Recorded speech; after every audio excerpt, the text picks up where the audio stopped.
fi kojú lẹ láti divide ìbò lẹ Yorùbá ni. Chief Sunday Igboho kóun náà bá dára ẹ̀ lójú wọ́n dẹ̀ pé gbogbo àwọn alágbára táwọn ní lórí social media yìí àtàwọn security network lápè pé ìlú kankan dẹ̀ gbọ́dọ̀ fi sí nǹkan tí Buhari ṣe yẹn àwọn afẹ́ gbẹ̀sùn ẹ̀ lára Tinubu torí pọ́jọ JPC ló nípa nínú security ò ṣe ká gbébọn nìkan. Ẹ káàbọ̀ sórí ìkànnì yìí níbi tá ti máa fún yín ní ìròyìn lọ́lọ́kan òjọ̀kan pàápàá jùlọ lórí ohun tó ń ṣẹlẹ̀ lórílẹ̀‐èdè wa Nàìjíríà.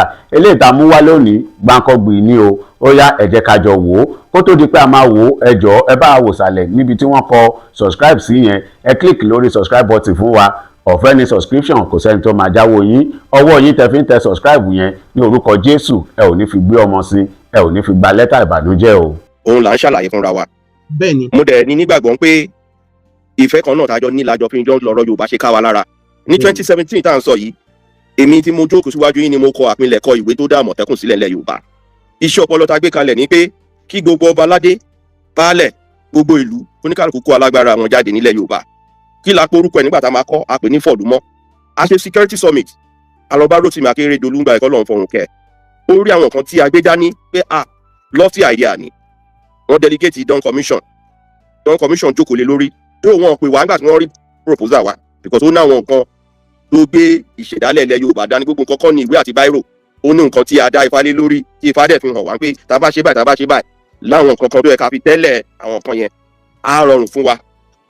Gbọ̀ngbà tí gbogbo gbọ́n mi sí omi òtó wọ́n ń gbéyàn ní Ìbàdàn wọ́n ń gbéyàn ní Ìkirè wọ́n ń gbéyàn káàkiri òtún ibi tó ní káàkó fẹ́ rìn lọ́lẹ̀ Yorùbá gbogbo alamọ bí insecurity pé wọ́n wà nínú gbogbo wa yìí ibi tó ń tó bí àwọn ìjàngbara lẹ́lẹ́ fáwọn ọmọ káàárọ̀ òjìrì gangan ìbínú pé Buhari kò kọ bí ara sí àlàáfíà lẹ́ Yorùbá ìgbà ló fẹ́ ìgbà Rúgà tó ní pé kọ́ máa ṣe káwọn darandaran kọ́ máa gbé kí wọ́n fún wọn ní àṣẹ láti dá ojúlé síbi tó bá wù wọ́n gbogbo nǹkan ìlà wa dojú kọ ta sọ pé ó lè ṣeé ṣe ṣùgbọ́n nítorí ìbínú la wá fi lé ọmọ burúkú tí ò yẹ kí Tinubu ọ̀dẹ̀ ọmọ burúkú àwa lọ rọ́pò ìbínú tí nǹkan tí Buhari ṣe yẹn àwa fẹ́ gbẹ̀sùn ẹ̀ lára Tinubu torí pọ́jọ APC ní gbogbo wọn tòótọ́ ṣùgbọ́n ó yẹ ká dára wa mọ̀ gẹ́gẹ́ bí ọmọ káàárọ̀ òjìrè Tinubu jà fitan torí pé wọn ò fẹ́ gbé fún Ahmed Lawan lọ fẹ́ gbé tíkẹ́ẹ̀tì fún Ọ̀ṣínbàjò gan kò yé wọ́n lo Ọ̀ṣínbàjò láti fi kojú lẹ láti divide ìbò lẹ Yorùbá ni àwọn gangan ni wọ́n hẹ́ẹ̀lì even Peter Obi gan tó jáde tó kúrò PDP lọ́dà Àtíkù gan àwọn gan ni wọ́n orchestrate yẹ so everything kò lọ ní bó ṣe lọ àwa rí pé yes gbogbo nǹkan tó yẹ kí gbogbo wa jọ wò nígbà yẹn wọ́n torí pé ìbínú wà púpọ̀ lára ọmọ Yorùbá wọ́n pa Dr. Aborode wọ́n pa àwọn ọmọ ní Ìbàdàn wọ́n á yọ fún èèyàn wọ́n á bọ́ lóbìnrin sùn wọ́n á mọ èèyàn lọ ìgbà ẹni Wàsílù náà ṣe gbogbo tiẹ̀ gbogbo nǹkan yìí ó fa ìrúnú táfikọ̀ òwe àpilẹ̀ kan pé kí wọ́n dá Fọ̀dúmọ́ volunteer kìnìtìlẹ̀ network Southwest Security Network lápè pé ìlú kankan dẹ̀ gbọ́dọ̀ fi ọmọ ogun lẹ̀ baálẹ̀ kankan gbọ́dọ̀ ọbẹ̀ tó gbọ́dọ̀ lábẹ́rẹ́ tó kùn dì because gbogbo lẹ káàró òjìrì lamọ tí a fi ṣe òrìṣà ṣẹ̀dálẹ̀ ìlú kankan lẹ̀ Yorùbá wọ́n dẹ̀ gbọ́dọ̀ bá àwọn òrìṣà yẹn wọ́n dẹ̀ gbọ́dọ̀ búra fáwọn tó fẹ́ lọ tún kíkọ́ lọ ṣe defense ilẹ̀ Yorùbá because tí Èkìtì bá kọ́ ọmọ tiẹ̀ jáde tí Abẹ́òkúta kó tiẹ̀ jáde tí Èkó kó tiẹ̀ jáde a ti máa lọ sọ bí over 2 million well ready made volunteer force fún ilẹ̀ Yorùbá tẹ́ pé tí nǹkan kan bá dún pẹ́kẹ́ ní kọ̀rọ̀ Èkìtì gbogbo ológun tó jà wọ́n ní Oǹdó yìí àtẹ tó wà lẹ́kọ̀ọ́ àtẹ tó wà lẹ́kìtì àtẹ tó wà lóńdó gbogbo wọn gbọ́dọ̀ jọ parapọ̀ wọ́n gbọ́dọ̀ lọ síbi tí ogun yẹn ti ń ṣẹlẹ̀ ni a gbọ́dọ̀ fọwọ́sowọ́pọ̀ ìyẹn ní lára nǹkan tí a ṣe ti ń tẹ̀ mọ́ Bọ́lá Ahmed Tinubu létí nìyẹn pé kó make sure pé wọ́n ní state indigenous police system so that kò ní dàbí gbàdẹ́ pé a fi gbogbo ẹyin wa sínú ọ̀dọ̀ àwọn ọlọ́pàá àbí àwọn Nigeria military àwọn náà gbìyànjú tiwọn ṣùgbọ́n kò lè dàbí pé ìjọba fún àwọn alágbára wa ní àtìlẹ́yìn tí wọ́n ń tọrọ yìí ìjọba ló yẹ kí wọ́n fún wọn láti ilẹ̀ wọ́n bá pé Ìbà Gani Adams kí wọ́n fún wọn ní gbogbo nǹkan tó máa jẹ́ kí wọ́n lè ṣe security kí wọ́n pe Chief Sunday Igboho kóun náà bá dára ẹ̀ lójú wọ́n dẹ̀ pé gbogbo àwọn alágbára táwọn ní lórí social media yìí àtàwọn ọ̀tọ̀kùlú ìlú àwọn alágbára àwọn onífá àwọn babaláwo àwọn obìnrin àwọn ọkùnrin àwọn ọ̀dọ́ oníkálùkù ló nípa nínú security ò ṣe ká gbébọn nìkan ìyẹn làwa fi fílẹ̀ ńgbà yẹn pé ọ̀nà tó yẹ ká bá lọ ńgbà yẹn ṣùgbọ́n torí pé àwọn tí à ń bá fà á wọ́n ń ro bó ṣe máa kó wa lẹ́rú forever nínú ilẹ̀ Yorùbá nínú orílẹ̀-èdè Nàìjíríà àwa náà wo bá ṣe máa gbára wálẹ̀ ṣùgbọ́n ọ̀nà táwọn gbé gbà I'm a lawyer of over 15 years at the bar mo mọ ètò òfin tó de àti gba independence ìlú tá a bá gbé ní ìgbọ̀n tí ò lọ nílànà òfin wọ́n á mú wa fún sedition wọ́n á mú wa fún treason wọ́n á mú wa fún oríṣiríṣi ẹ̀sùn àwa dàbí ìgbà rẹ pé irun kan tó yẹ ká máa fi ọgbọ́n ọ̀nù tó àwa tẹ́ ń pé àgbà wa tó lómi inú tó yẹ kó pariwo àti síwájú ariwo síwájú ogun wọ́n ti mọ gbogbo ohun tá a dì sílé wọ́n ti mọ bí tá a kù sí torí pé ariwo wa ò ṣe lórí social media ìjagun dẹ̀kẹ̀rẹ̀ ńlẹ̀ Yorùbá ẹ lọ béèrè láti gbà wáṣẹ̀ ẹ̀ǹkùlé lọ ti ń tó ó tó dé gbangba ṣùgbọ́n ìyẹn ò jẹ́ kó yé àwọn èèyàn wa láṣẹ ń jẹ́ kó máa yé wọn sìn pé ẹ má jẹ́ pé gun wájú àjò rẹ̀yìn o, kí ẹ̀ẹ̀mẹ́ta ọ̀tọ̀ọ̀tọ̀ ni wọ́n ti fẹ́ dáná de Tinubu tó wà ń bẹ̀ tó fẹ́ fi ìjọba ológun gbàjọba lọ́wọ́ ẹ̀, àbí gbogbo afọ́là ń gbọ́ pé kú fẹ́ ṣẹlẹ̀ Nàìjíríà. Kò sí, ó wá ń ká mi lára pé ṣé tó bá gbàjọba lọ́wọ́ Tinubu àti kétọ̀tọ̀ tí mo ti condemn ẹ̀, mo wo gbogbo àyíká, mo rí pé kò sí àwọn àgbààgbà ilẹ̀ Yorùbá wọn ò péjọ lórí ẹ̀ pé tó bá gbàjọba lọ́wọ́ ọmọ wa yìí ibo la fẹ́ kọjú sí, báwo ni ìrìn àjò wa ṣe fẹ́ lọ. À ń béèrè nǹkan, Olódùmarè wá fún wa ní nǹkan tó jọ nǹkan yẹn. Ẹ ṣe jẹ́ ká tiẹ̀ súnmọ́ dáadáa ná, ká fi gbogbo ta bá ní, ká fi gbogbo àdúrà ta ní, ká fi gbárùkù tí eku dá ṣùwà lọ́wọ́ ẹ̀ lónìí. Báwo ló ṣe máa ṣe àwọn àtúntò tó fẹ́ ṣe yìí tó tètè máa benefit wa. Nísìnyí gbogbo alámọ̀ pé tí bí local government autonomy ṣe fẹ́ bẹ̀rẹ̀ sí tó ń fẹ́ agbára fi jà, àwa Yorùbá àárí ó ń tà láti ṣe education, ètò ẹ̀kọ́ láti lè jẹ́ pé ó fún àwọn ọmọ ní loan, ó kó gbogbo ẹ̀ wá sí South West àárí. Ó ti fẹ́ dá police academy lẹ́nu Yorùbá àárí. Ó dá Nigeria military cantonment pé kọ́ máa ṣe training nìkan fún ọ ní Kaduna, ó gbé kan wá sóṣogbo àárí. Gbogbo wa ṣe bí ìgbàdé pé kí wà ní aṣíwájú ṣe, ọjọ́ ọ̀la fẹ́ bẹ̀rẹ̀ sí ní mọ oore fún ẹni tó ń ṣoore fún wa. La ṣe wò ó pé pẹ̀lẹ́kùtù la máa fi yanjú ọ̀rọ̀ yìí pẹ̀lú àwọn èèyàn wa. Tí wọn bá ní sùúrù pẹ̀lú ètò òṣèlú ló fi ń tò ìlú, tí a bá dẹ̀ tètè farabalẹ̀, a máa gbégun, a máa jó àjò rẹ̀yìn lọ síbi tó yẹ kó jó sí. Ká bá wá lọkàn yìí sọ́mọ wa tán ní pé kí gbogbo àlọ́ máa pariwo ebi ń pa wá. Ṣé nígbà tí Buhari wà ń bẹ̀ ṣé ebi ò pa wá ni? Mélòó wa ló lè jáde síta? Ṣé kò máa fi sójà lé wa káàkiri ni? Kò lè dàbí láyé ń sọ pé òkè ọmọ tí wá ti wà ń bẹ̀ lónìí. Bí Sunday Igboho bó ṣe ń ké tọ́tọ́ tó sọ pé kí gbogbo wa ká gbárùkù ti Aṣíwájú Bọ́lá Ahmed Tinubu, àwọn kan tó gbógun tì í, wọ́n tún sọ̀rọ̀ láì dá pé ó ṣe lè tán pé kí wọ́n support Tinubu. Kò ṣe pé torí pé Tinubu dá sílẹ̀, ṣùgbọ́n torí pé kò sẹ́ni tí ò wúlò ní Tinubu ń rí, pé kò sẹ́ni tí ò wúlò ní àtúntò ìlú. Ọmọdé gbọ́n àgbàgbọ́n la fi dálẹ̀ Ẹ̀fẹ̀. Ní àwa náà ṣe dúró pé pẹ̀lú gbogbo tó ń ṣẹlẹ̀ lẹ́jọ́ mẹ́ta yìí ní Ògbómọ̀ṣọ́, àwọn kan tó dẹ̀ ti ń ṣẹlẹ̀ káàkiri, ẹ má jẹ́ kí a máa fi gbogbo ẹ̀ sọ̀rọ̀ àlùfàǹṣá sí ààrẹ. Kí ni nǹkan tó yẹ káwa gangan mú dání? Òun la ṣe tètè fi àpilẹ̀kọ pé àsìkò ti tó kí gbogbo ọba aládé, torí pé nílẹ̀ Yorùbá ìjọ àwọn ọba la mọ̀, kí òyìnbó tó kó wa lẹ́rú kó tó fi colonization kó tó gbé wa ká tó di ibi tá a dé lè ní. Ìgbà àwọn ọba wa yẹn, ṣáwọn ọba wa ké tá a bá súnmọ́ wọn ká jẹ́ kí wọ́n mọ responsibility yìí, kí wọ́n jẹ́ kí ìfọwọ́sowọ́pọ̀ wà láàrin ra wọn. Tí ò sẹ́ni tó ń gbé gbọ́n mi sómi ò tó, ojú ẹ lọ ojú mi lọ, ìyẹn kọ́ ni a bá dé lórí Yorùbá Obas Conference tí à ń rò yìí. Pé táwọn ọba wa láti ìgbà táwọn lọ́wọ́ ti wà ń bẹ̀, wọ́n ti ṣe conference gbẹ̀yìn. The other one làwọn àdẹ̀ṣẹ̀ṣẹ̀ tuntun tó ń pé ká ṣe ní 2024, ẹ wo gbogbo nǹkan tá a invest lé lórí. Ìgbà táwọn èèyàn wa ò gbọ́ wa dáadáa, tí wọ́n understand wa lọ ní Yorùbá nation ni o, nǹkan tẹ́ à ń ṣe yóò àwọn orí o, tí wọ́n wá sì máa rí nísìnyí pé ibi tá à ń sọ pé ẹ jẹ́ ká kọjú síbí, ẹ jẹ́ ká roko sí ọmọ wa yìí. Tó bá kù díẹ̀ káàtó síbì kan, àmọ́ ìgbà àti dọ̀gbárùkù débì kan, wọ́n mọ̀ pé ẹ̀yọ́ ọmọ wa la wà. Tó bá wọlé tán ní pé wọn pé ìjọba fún àbọ̀fẹ́ dógun sílẹ̀, ṣáà ní mo bá ṣe máa tó ra wa ní. A bẹ̀bẹ̀ fógun, ṣùgbọ́n tá a bá fọgbọ́n ṣe ohun tá à ń wá lọ sí gbogbo Yorùbá nation yẹn, gbogbo ẹ̀ lọ́lọ́run ti tò fún wa lọ́ndà Bọ́lá Ahmed Tinubu lẹ́ni. Ohun kan tó wà bẹ́ẹ̀ ni pé báwo ni àwa gangan ṣe máa connect sínú mùdùmùdù ìjọba àwarawa. Òun ní pé ká kọ́kọ́ pe àwọn ọba wa sí àkíyèsí. Báwo ni ọba kankan ṣe máa mú àǹfààní ìjọba wá sí ìlú ìpínlẹ̀ inú ìlú wọn kọ̀ọ̀kan. Ìgbà tó bá dé ìlú kọ̀ọ̀kan, ẹ̀yin àtèmi ní baálẹ̀, ẹ̀yin àtèmi la ní ọ̀dọ́ọ̀lú, ẹ̀yin àtèmi la ní ìyá ọlọ́jà gbogbo ìlú wa. So tí ìyẹn bá wọlé, àǹfààní àlàáfíà púpọ̀ máa wọlé wá. Tá bá wá sọ pé àwọn wá Yorùbá nation, à ń ṣe gba gbogbo nǹkan tó yẹ kí ó ní ètò, that is referendum. How do we do it? How do we have a people's constitution, the currency, the passport? How do you do all those things? Wọ́n ṣe kí ẹ̀kan declare láàárọ̀, kí ẹ̀kan sọ pé no lọ́sọ̀, wọ́n ṣe bẹ́ẹ̀. Go and look at the revolution, how Soviet revolution was fought and won. Even American 1776 revolution, kò bá kiriwode, intelligence ni. And if you do not do it rightly, we'll miss it. That's why we are telling our people, we have one choice before us. And this is the only choice that we need. It's not an ethnic election. Lòdì sí pé because gbogbo orílẹ̀ gbogbo ẹ̀yà oríṣiríṣi ló máa dìbò fọ́mọ wa.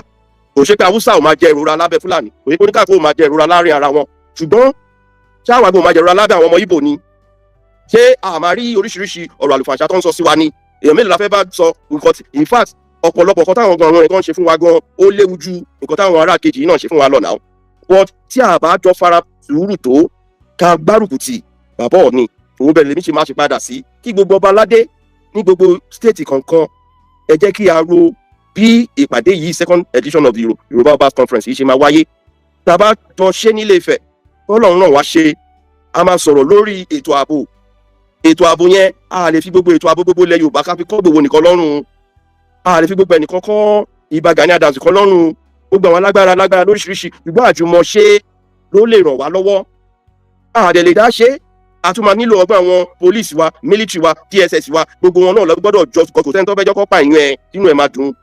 So ibẹ̀ onímọ̀ sọ pé èyí tá a sì ní lọ́wọ́ ń sìn tó ń bá restructuring lọ báyìí. Restructuring ni pé kí the country devolve power from the central.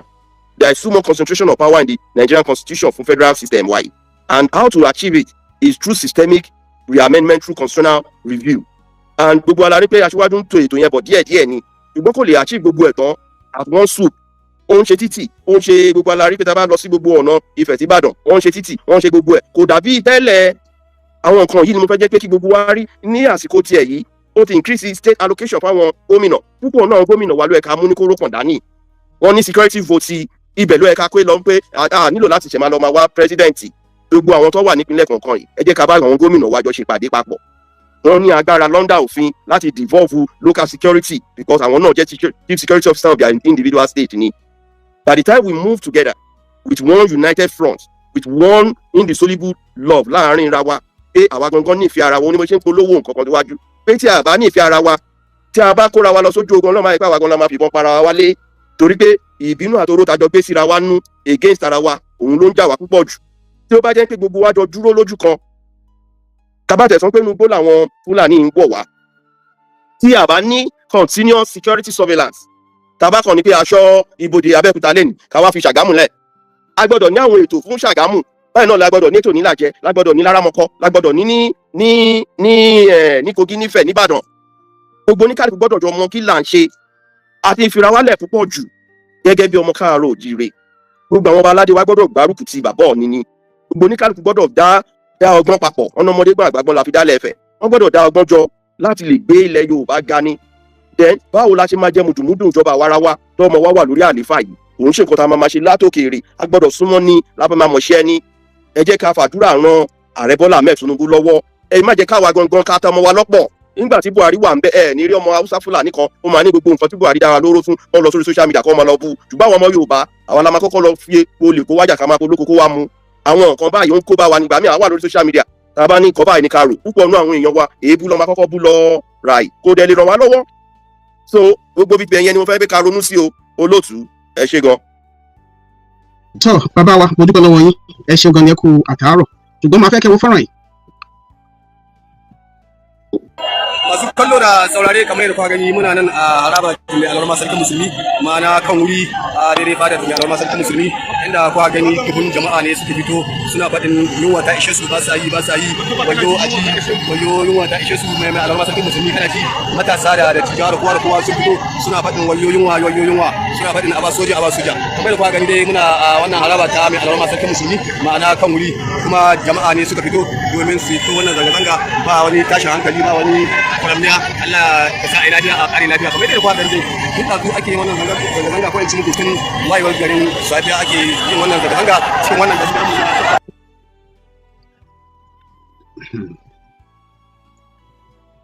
tó mo rò pé ẹ rí fọ́nrán yẹn bó ṣe ń lọ nǹkan tó lọ ń bẹ̀yẹn tí ẹ bá gbọ́ Haúsá tán sọ ni wípé àwọn Haúsá Fúlàní wọ́n kóra wọn jọ lánàá wọ́n kárí protest lọ sí ọ̀dọ̀ Sultan of Sokoto. Wọ́n carry protest lọ sọ́dọ̀ Sultan of Sokoto. Wọ́n ní it is either Obi or no election in Nigeria kí military kò take over. Àlàyé mo sọ fún ilé kan wípé ó ń bọ̀ àwọn là ń dẹ́ẹ̀dì nítorí pé lọ́gàn nílé ayé ibi tó fi sojú sẹ́nìkan ẹ̀yìn ló kọ sẹ́lòmíì. Ọ̀pọ̀lọpọ̀ àwọn èèyàn tí wọ́n gbìyànjú láti máa sọ àwọn nǹkan míì nípa bí Yorùbá ṣe máa bọ́ lóko ẹrú. Ó ń ṣe pé wọ́n rí gbogbo akitiyan tí Tinubu ń ṣe ṣùgbọ́n wọ́n mọ nǹkan tí Nàìjíríà jẹ́ wọ́n mọ àwọn tó ní Nàìjíríà wọ́n dẹ̀ mọ ọ̀pọ̀lọpọ̀ àwọn ìgbésẹ̀ tó ń lọ ní abẹ́lẹ̀ pàápàá lókè òkun àwọn tó jẹ́ pé àwọn gan wọ́n ní Nàìjíríà tó ń fi orúkọ àwọn politicians bójú òun la ṣe ń ṣàlàyé wípé ọ̀pọ̀lọpọ̀ nǹkan tí ò yé wa ló pọ̀ jù nínú Nàìjíríà àdẹ̀lẹ̀ kó gbé yín wá sínú àpẹẹrẹ kan ṣoṣo torí tó bá jábọ́ gbogbo ẹ̀ ló máa fọ́ la ṣe ń sọ wípé kí ni àwọn ètò tó wà ńlẹ̀ tí àwọn bàbá wa ń ṣe pé tó bá fọ́ lónìí ìgbésẹ̀ tó yẹ ká gbé òun la ṣe sọ lẹ́ẹ̀kan òun ṣe pé bóyá àfẹ́ sọ̀pọ̀ Tinubu ṣùgbọ́n ibi tí Tinubu kọra sí tó kọjú sí. ẹ jẹ́ kí ìkọ̀kan yé wa látìgbà tí President Bola Ahmed Tinubu ti wọ orí àlééfà wọ́n ti ṣe at least not less than 15 national protests. Kò tẹ̀ tí ìpòṣù mẹ́ta làwọn Hausa BBC wọ́n ti bẹ̀rẹ̀ end bad governance protest tí àwọn ṣòwò rẹ̀ bá wọn gbọ́n lé àwọn ọmọ Yorùbá náà lọ máa lo tó bá fẹ́ jẹ́ kí nǹkan dùn ní kó fẹ́ jẹ́ kí nǹkan múlẹ̀ tó wọn bá ti Yorùbá lò wọ́n á rí Ìbò lò. gbogbo campaign wọ̀nyí aṣíwájú ti ń kàn wọ́n ní ojú egbò, òun nìkan ló lè dáńtọ́, ohun tí Ọbásanjọ́ ò lè ṣe aṣíwájú ń ṣe. Òun ni mo fẹ́ pé ká máa rí o. Tí ẹ bá wá ń bá wa ń bú ọmọ tiwa wọ́n ní pé no election in 2027 nítorí pé kí ni wọ́n rí pé ẹni yìí ó dá tax reform sílẹ̀ pé ẹ̀yin Haúsá à ń sanwó tax gbogbo ilẹ̀ Yorùbá, gbogbo ilẹ̀ Niger Delta, gbogbo owó epo òun lè máa fi ṣe gbogbo títì yín náà. Ẹ̀ẹ́dẹ̀ san one tax sí inú national coffer. Aṣíwájú gbé tò sílẹ̀, ó ní wọ́n gbọ́dọ̀ san, gbogbo ìlú gbọ́dọ̀ máa san tax. Èkó lè máa dá tax tiẹ̀ sílẹ̀ kí Kánò má fi tax tiẹ̀ sí. Ohun tó fa wàhálà nìyẹn o. Ẹ má jẹ́ pé kí wọ́n sọ pé torí ebi àbí kinní kan àti ìgbà kò sígbà tí ebi ò ti sí, tí gbogbo wa bá ṣe jọ wò ó pé global economy gangan fún rẹ̀ ó ti crash. US nítorí pé àwọn èèyàn wọn ò ní òye tó ni wọ́n ṣe ń fi búrẹ́dì kó wa lómi ọbẹ̀ lọ, tó ń lo àmúlùmálà tí wọ́n ń gbé sí wa wájú, tó wọ́n jẹ́ ká máa hate èèyàn wa. Ìsìn ìlẹ̀kùdà wà lọ́wọ́ wa. Òun la ṣe ń sọ pé kò ṣe pé à ń polongo ìjẹlẹ́sìn mẹ̀sìn àbí ẹlẹ́yàmẹ̀yà, I hate anybody. Ṣùgbọ́n president yìí ó ń ṣe nǹkan tẹ́nìkan ò ṣe rí. Tẹ́ bá ní pé ẹ̀rí tí president ṣe á jẹ́ pé àwa gangan ànífẹ̀ẹ́ ààrẹ ni. Wọ́n ní mo sọ síwájú pé olóòtú bó tilẹ̀ jẹ́ pé ṣẹ́yìn lẹ̀ ń ṣe sometimes tó lọ́jà bá ṣe pé ọjà ẹ̀ lọ́ ti máa bá a ná. Mo ti wà lórí Arise TV. Kò sígbà tí bá lọ síbẹ̀ tí wọn kì í gbé igi dínà Aṣíwájú Bọ́lá Ahmed Tinubu lórí ètò wọn ní máa dẹ̀ máa jà fitọ́fitọ́ pé ìwọ olóòtú ìbò ṣe sọ́kọ́ ló yẹ kó sọ. Tí Peter Obi bá wá síbí bẹ́ẹ̀ máa pọ́nlé, ẹ máa rẹ́rìn, ẹ máa ṣe gbígbà rẹ pé tó bá ya sómi kan ẹ bá pọ́nlé. Ṣé òun ò bá la Anambra jẹ́ nígbà tó wà ń bẹ̀ ni? Àbí kò sí strike over 3 years àwọn doctor strike? Àbí security tó wà ń bẹ̀ tó ń pa àwọn èèyàn wọn on a rascal method? Àbí kí ni education policy plan ẹ̀? Wọ́n torí pé ṣàgbẹ̀ lójú yòyò. Lóòótọ́ lẹ̀ Yorùbá rẹ̀ ń fẹ́ràn ohun tó bá ń ṣe òtítọ́. Aṣíwájú ò perfect, ṣùgbọ́n is a great leader.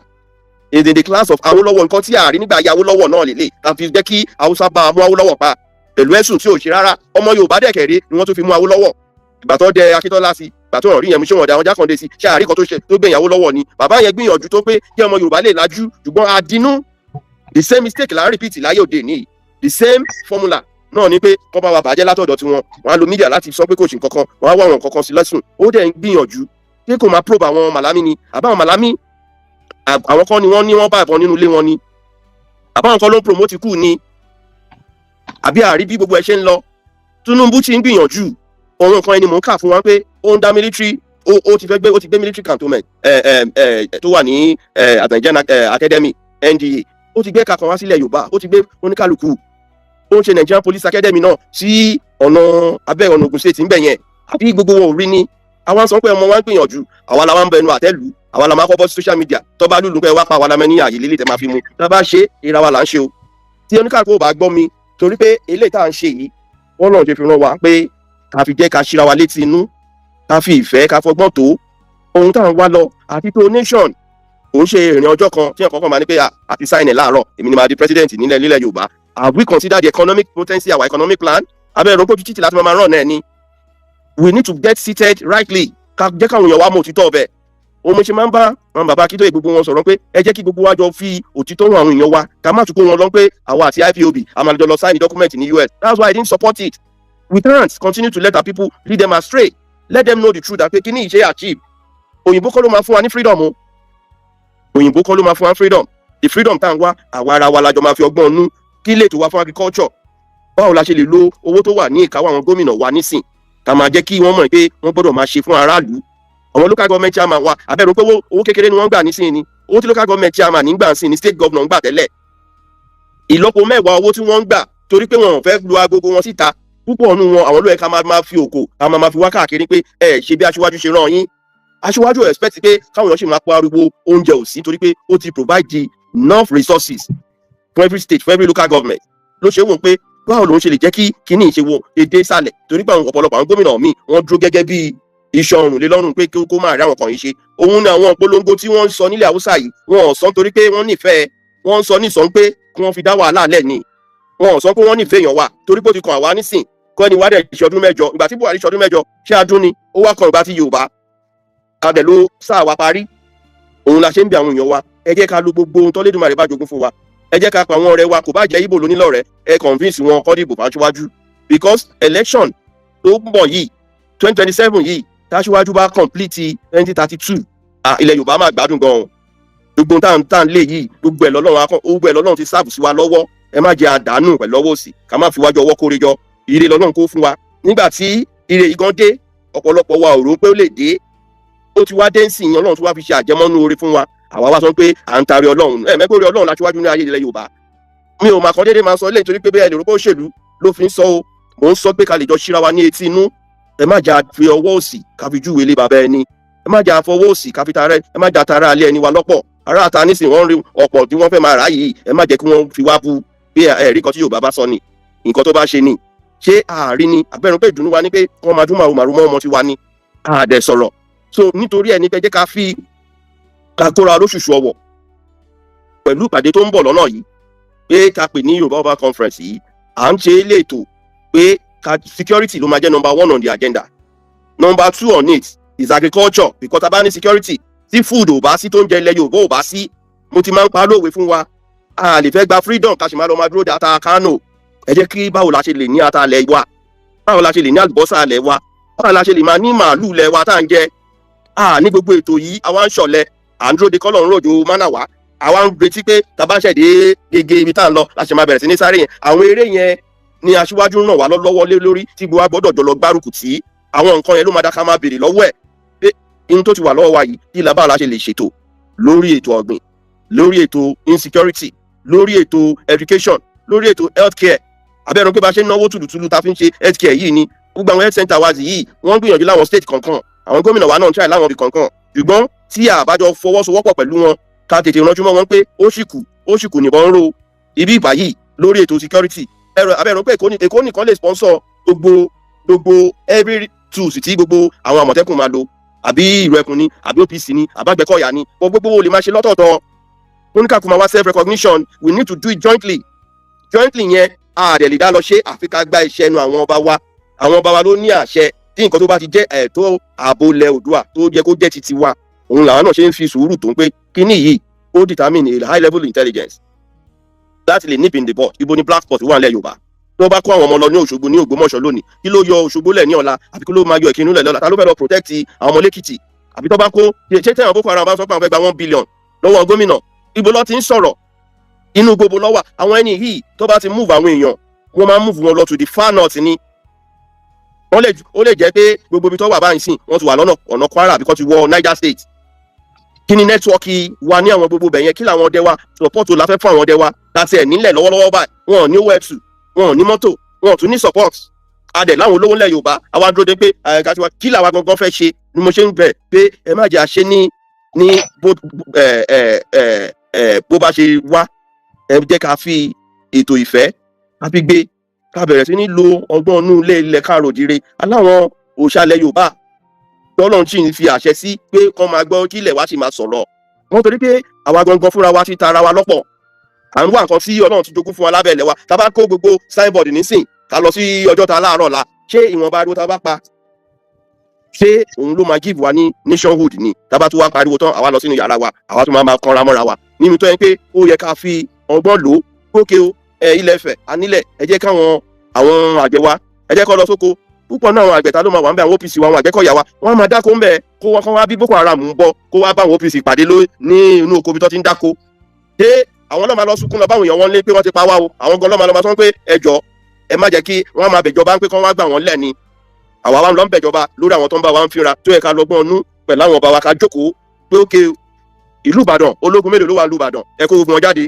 Èkìtì aramọkọ ẹ kó àwọn ológun yín jáde tó ní kàkúdà tiẹ̀ sílẹ̀ tọwọ́ kó wọn jọ pókè o ẹ máa ti block into the forest ẹ àfọyín ní gbàgede 30 days owó lélẹ̀ Èkìtì ẹgbà 200 million Èkó ẹgbà 1 billion bọ́jẹ́ 6 billion làkólẹ̀ fún insecurity abẹ́rẹ́ kó kékeré kí lọ́mọ máa jẹ lóko àwọn tá a fẹ́ rán lọ gbogbo wọn kàn sọ́n pa fẹ́ lọ táwọn agangan ti jókòó pé àwọn táwọn rán lọ yìí ta ló fẹ́ provide support fún wọn abẹ́rẹ́ pé tí federal government bá kọ̀ fún wọn lówó àwọn wá pín láàrin àwọn bẹ́ẹ̀ ni no ó need the support from every local government ó need the support from every baálẹ̀ from every youth leaders from every professionals kò ṣe pé kọ́ máa lọ máa jà káwọn kan máa dá data nílùú no all of us must pay attention so tá a bá ní à ń lọ síwájú lórí ọ̀rọ̀ ilẹ̀ Yorùbá tí a bá sòótọ́ ọ̀nù fúnra wa tá a wá ń fi àsìkò tó yẹ ká fi pọ́n gbogbo èèyàn wa okay náà sìn bí ìjọba Bọ́lá Ahmed Tinubu yìí òun nìkan lọ́lọ́run fi àwọn kankan nígbà tiẹ̀ tí ò ṣẹlẹ̀ rí abẹ́rẹ́ pé American government máa dédé lọ support government ni ìpolongo tó ń gbé lọ òun ní pé kí wọ́n wá pa Bọ́lá Ahmed Tinubu kan lo agbára Amẹ́ríkà kan wá fi yọ lórí oyè ìgbà tó náà máa pa bidà tó sọ bí dire ló sọ Amẹ́ríkà di ètò irinṣẹ́ ilẹ̀ Nàìjíríà tó fi rí àwọn Boko Haram pa lé ní wọ́n pa wọ́n ní ìfọ̀nàfọ̀ṣù àbẹ̀rún pé eré kékeré ni wọ́n ti mú wọ́n lọ mú wọn láti ibi spọ́ọ̀tì wọn gangan ibi tí wọ́n ti ń wá ni wọ́n ti ń bá wọn fa wàhálà yẹn kò ṣe pé wọ́n mọ̀ wọn ì tí wá sí south west o wọ́n lọ ń de gbógun tì wọ́n bọ̀ pé káwọn náà lè máa rí nǹkan ṣe kọ́ lè máa ta bíọ́bíọ́ òun làwọn nǹkan tí wọ́n ń ṣe yìí pé táwọn bá ń gbọ́mọ méjì lẹ́ni táwọn pa tíṣà lọ́la ẹ̀ máa wà panic wọ́n dẹ̀ fẹ́ tẹ panic button ni ààrẹ gbọ́dọ̀ wà panic gbogbo àwọn ọmọ tí wọ́n kó yẹn táwọn alágbára wa tó ń bá fọwọ́sowọ́pọ̀ àníṣe ó dá mi lójú pé ohun tó máa pè níbi tó bá ti pè jẹ́ àrí lóńdó ni àwọn tó wá tí gbogbo wọn dẹ̀ sùn níbi tí wọ́n ti kó àwọn èèyàn sí wọ́n dẹ̀ rí gbogbo wọn mú àbáwọn tí màálù wọn tó ń kó lọ tí gbogbo wọn kú ti màálù bí àìsí ìrítà ara sọ́n pa wọn rí ni àwọn ń jókòó ibi tó ẹ̀ka ronú sí àwọn hé ti ara wa à ń wá ta ni ẹ̀sùn kàn ta lẹni tó ń sọ̀rọ̀ ẹlòmífẹ́ lè máa sọ̀rọ̀ níbi tó wà pé ta ló fi ran tó fẹ́ gbóúnjẹ lẹ́nu wa ni àbí tí a bá lè lọ ṣe báyìí báwo la ṣe máa róúnjẹ jẹ a máa rí oúnjẹ jẹ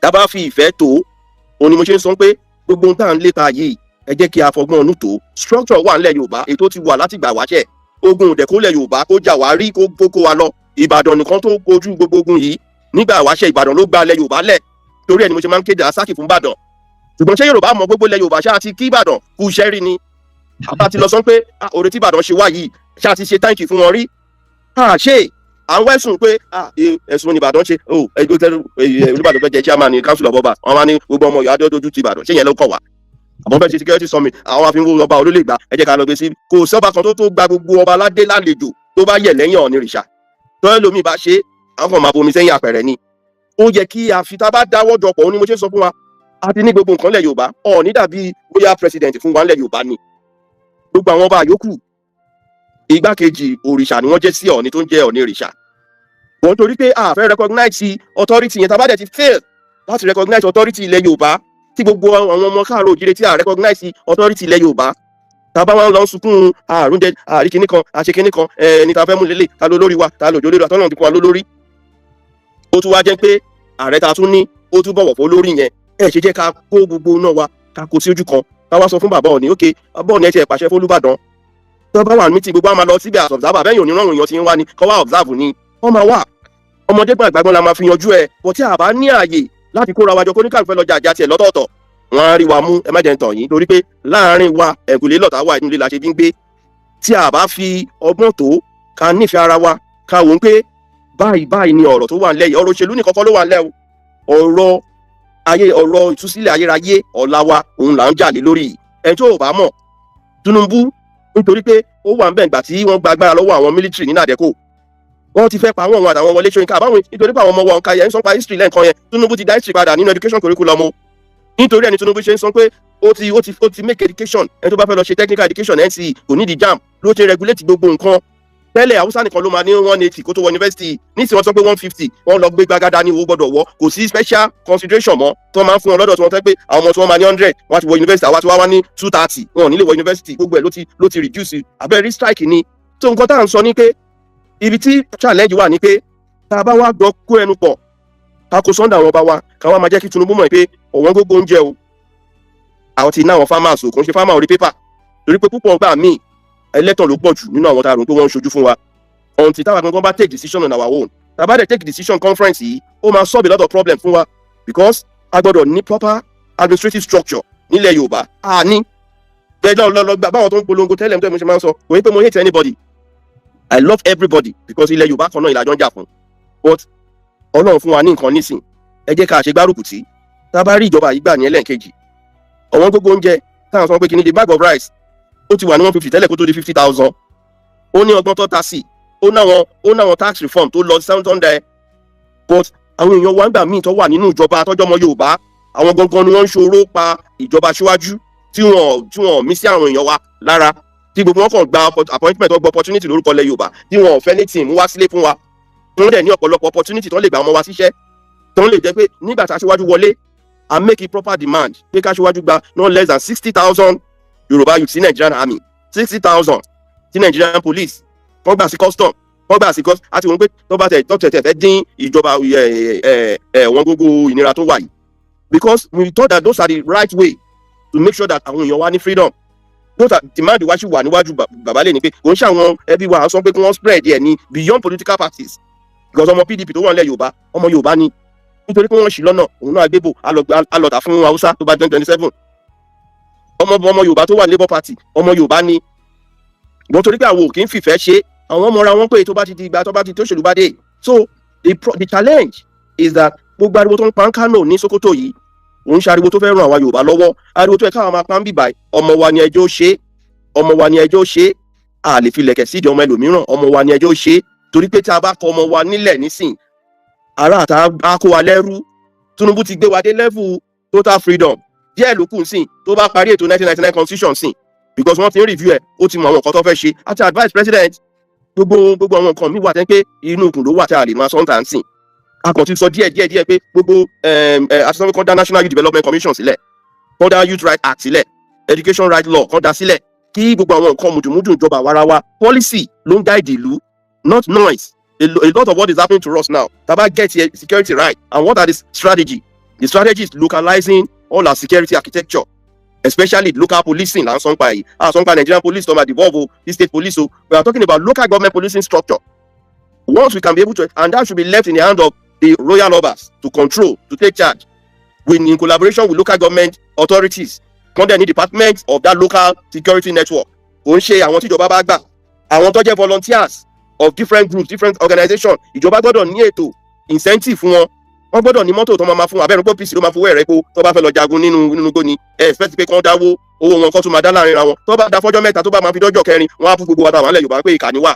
Bí ẹran ọmọlọ́mọ lẹ́mọ̀ ránṣẹ́ dé torutoru. Tún fún wọn support. A dẹ̀ ní billionaires. À ń ṣe party lójoojúmọ́ nílẹ̀ Yorùbá. Àwa là ń ná billions jù lórí party. Tí wọ́n bá convert owó tà ń ná lórí party every weekend nílẹ̀ Yorùbá. Àti secure gbogbo ìgbèríko wa. Kí la fẹ́ fi secure?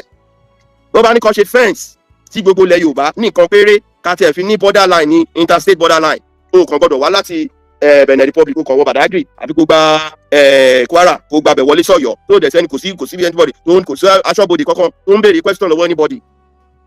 Fúlàní abọ́mọ Yorùbá sùn lẹ́ni àbí half Yorùbá àbí half Fúlàní ò wà ní lawyers wa àbí Yorùbá wọ́n tún fẹ́ ọmọ Igbo náà fẹ́ wa àbí half Igbo àbí half Yorùbá wọn ní wà lawyers wa. Those are the incursions. So we need to have extant policy plan for the Yoruba people. And that is what the Yoruba Council Worldwide is working on assiduously. We are not leaving any stone unturned to making sure we put out every legal structures. Mo sọ pé àwọn alakọ ìwé àpilẹ̀kọ tó dá Àmọ̀tẹ́kùn sílẹ̀ mi tí mo bá yín sọ̀rọ̀ ni mo kọ. Ó dẹ̀ ní nǹkan tó gbé dúró dè ní wọn ti implement up to 30% of that policy plan títí di èyí tí à ń bá yín sọ̀rọ̀ yìí. Nítorí ẹ̀ ló ṣe mẹ́yẹ because what they are supposed to have is that there must be a constant structure and there must be an extra volunteer structure. Tí wọ́n gbọ́dọ̀ institutionalize OPC kan gbọ́dọ̀ dá wà bẹ́ẹ̀ yẹn. Tí ò sí anybody tó ń fún wọn ní support from government. Abẹ́kọ̀ọ́rùn pé carpenter tó máa lọ ṣe security lálẹ́ tí omi ló máa mú sùn.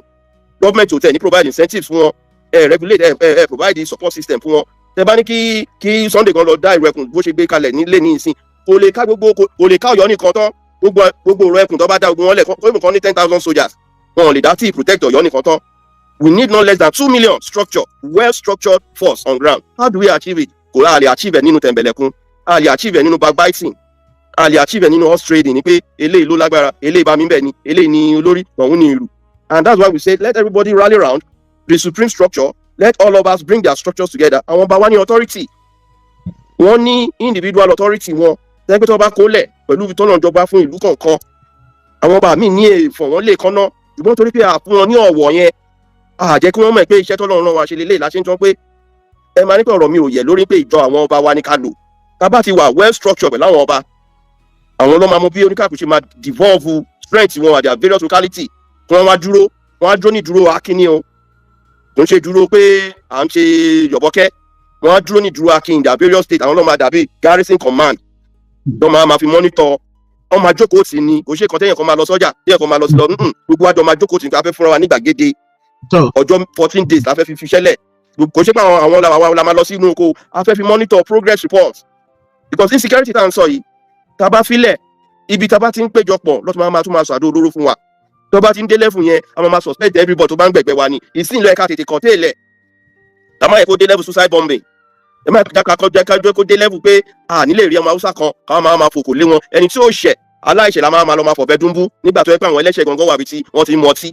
Àwọn ẹlẹ́ṣẹ̀ wọ́n ní network. Beyond the àwọn tá à ń sọ yìí kò ń ṣe pé torí pé àwọn ragtag tẹ́ ń rí lórí social media. Àwọn tó jẹ́ commanders wọn, professors àwọn ọ̀mọ̀wé ló wà behind wọn. Abẹ́rùn pé $1 lọ́fún rẹ́kẹ́ 47 ni. That's 1.5 million. Brand new. Èèyàn mélòó ló lè rà. So if we do not have that láti provide fún àwọn ọdẹ wa, ká tẹ̀ fún wọn test ground, kò ń ṣe meeting lójoojúmọ́. pẹ̀lú oríṣiríṣi àwọn ètò láti lè wọ́n pé àwọn insecurity wọ̀nyí báwo la ṣe máa tó